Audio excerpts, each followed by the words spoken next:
Millin here from TeslaTaxi.com.au. We're just charging up on our way down to Victoria at the moment.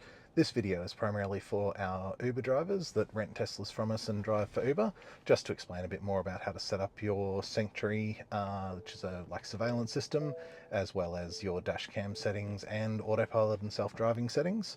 So we'll just quickly plug in here first so that we can get a charge while we're making this video. So as you can see here, these high-speed chargers have a couple of plugs on them with your Model 3 and your Model Y. So we're currently in the Model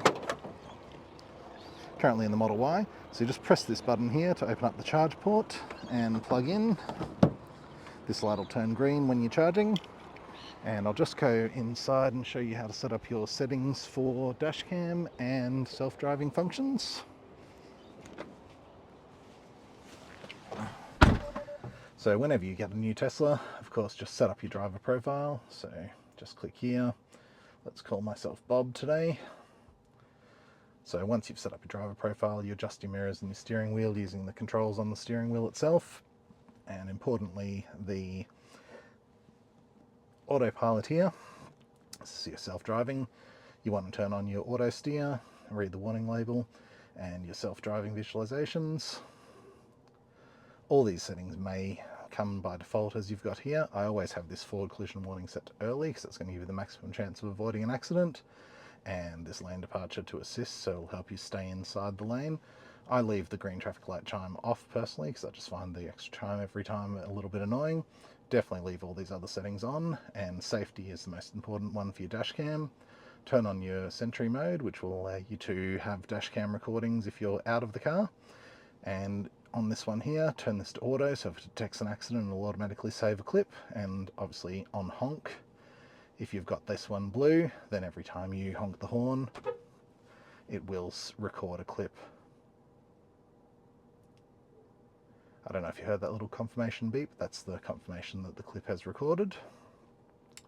Obviously you can set up pin to drive and all these things, but those are slightly less important than setting up your dash cam.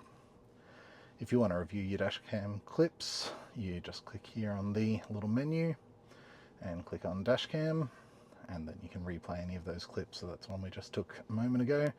So you can just scroll through the timeline there. You can magnify each of your cameras, and if you don't want it anymore, you can just delete it here, and obviously go back through all the other ones that you've recorded.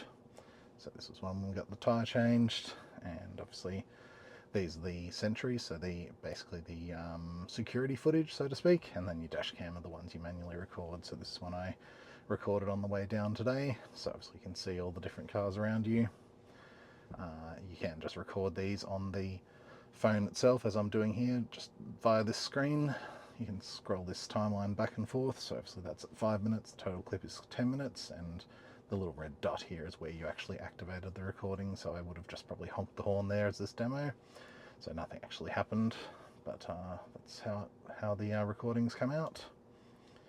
And as you can see there, you can see number plates reasonably well, but of course if you can't get the resolution you need off this actual recording, you can just go into your glove box and remove the little drive there that you can see down there, and that's where all those files are stored.